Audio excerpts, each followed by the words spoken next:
আসসালামু আলাইকুম ওয়া রাহমাতুল্লাহি ওয়া বারাকাতুহু। সম্মানিত শ্রোতাবিন্দু, আমি আমার স্বল্প পরিসরে অল্প জ্ঞানে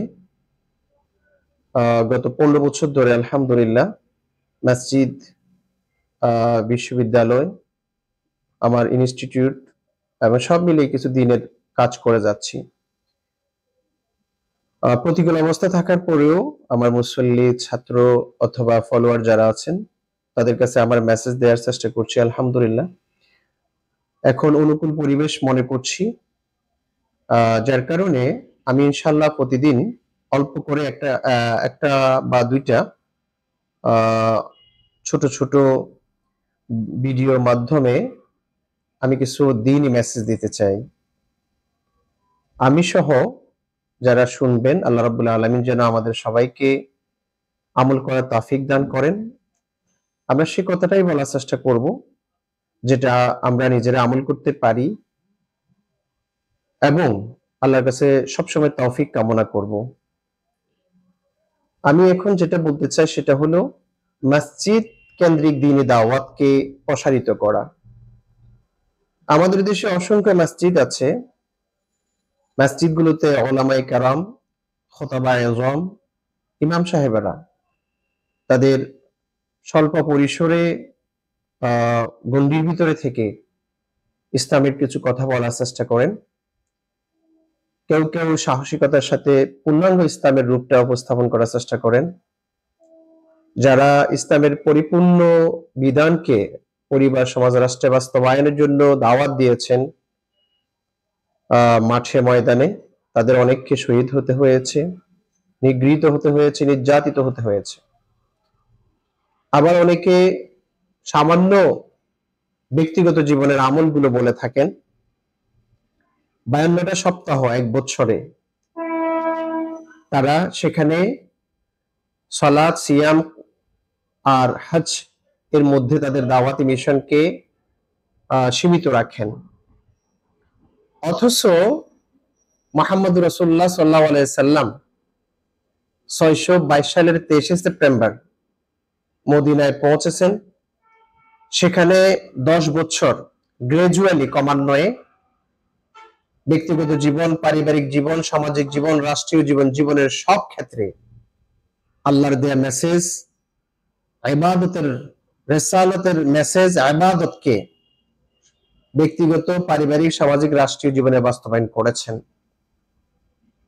আমরা সেটাকে যদি ফলো করি আমাদের সমাজে, আমরা ব্যক্তিগতভাবে হয়তো চেষ্টা করছি, কিন্তু আমরা যদি বাংলাদেশের স্বাধীনতার পরবর্তী আমরা যদি হিসাব করে থাকি ১৯৭১ সাল থেকে শুরু করে প্রায় ৫০ বছর যদি আমরা ধরে থাকি, ৫০-৫২ বছর, প্রতিটা মসজিদে ইমাম সাহেবেরা দাওয়াত দিচ্ছেন। কিন্তু দুর্ভাগ্য হলো সত্য, আমাদের এই ৯০% মুসলমানদের মধ্যে আমরা খুব কম সংখ্যক মুসলিম অনুধাবন করছি সমাজে আমাদের আল্লাহর আইন বাস্তবায়ন দরকার, রাষ্ট্রে আল্লাহর আইন বাস্তবায়ন করা দরকার, কোরআনী আইনটা বাস্তবায়ন করা দরকার, পরিবার, সমাজ, রাষ্ট্রে রাষ্ট্র ব্যবস্থায় সুদ বন্ধ হওয়া দরকার, ঘুষ বন্ধ হওয়া দরকার।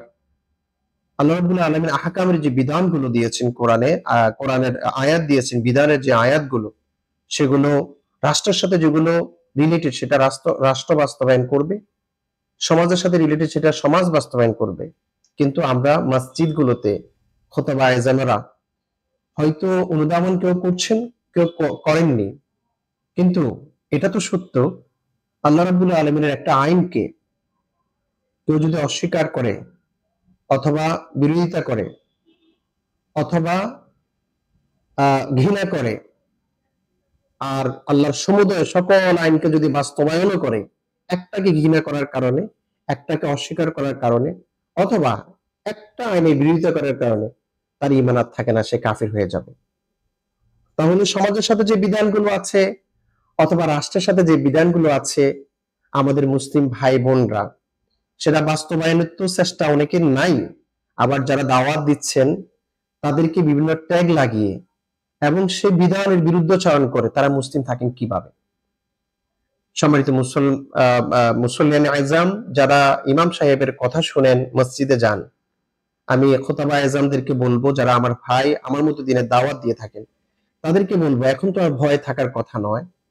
আপনারা আল্লাহ রাব্বুল আলামিনের বিধান কোরআন কারীমকে আমাদের সমাজ, আমাদের রাষ্ট্র, প্রতিষ্ঠান সব জায়গায় বাস্তবায়নের দাওয়াত দেবেন। আল্লাহ রাব্বুল আলামিন আমাদের সে তৌফিক দান করুন।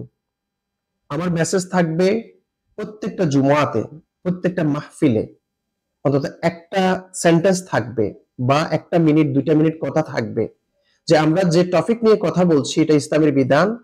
তার আগে আমাদেরকে এই কথা বিশ্বাস করতে হবে যে আল্লাহর সমুদয় বিধান, ব্যক্তির সাথে হোক, সমাজের সাথে হোক, রাষ্ট্রের সাথে হোক, প্রত্যেকটা বিধানকে আমরা অন্তরে বিশ্বাস করব, মুখে স্বীকার করব, বাস্তবায়নের চেষ্টা করব।